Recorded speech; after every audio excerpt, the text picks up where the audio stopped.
Turning to another controversial project, today the mic was open at the Ramada for Prince George to have its say in BC Hydro's proposed Site C Dam project. Representatives from Ottawa have been traveling through BC hearing input from locals.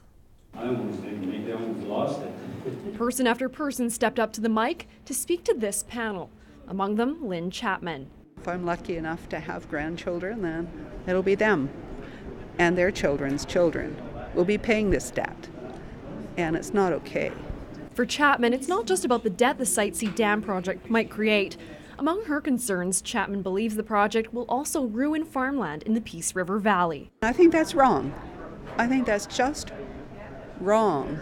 And it's not NIMBYism to say that you want to protect your farmland. The joint review panel was in Prince George to hear concerns like Chapman's.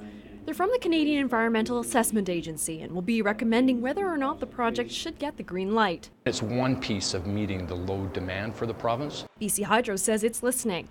It acknowledged that Chapman's worries about Site C are similar to what they've heard in other communities.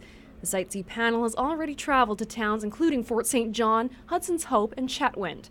Hydro says it's glad to hear the feedback.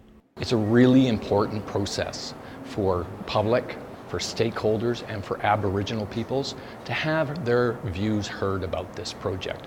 Site C has been a long time coming. I'm pleased to announce that the Site C Clean Energy Project will be moving to the third stage so we can build a future 50 years that reflects the last 50 years in British Columbia.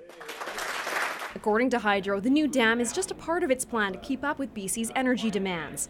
The project would be the third dam on the Peace River and flood an area 83 kilometers long.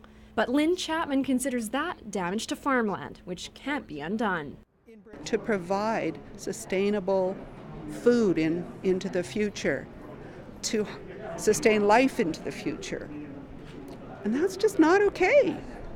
That's what I'm here for. The joint review panel will hold more public input sessions until the end of January. Its final report is expected in April, but it's the federal and provincial governments which will have the final say on whether Site C will be a reality. Camille McDonald, CKPG News.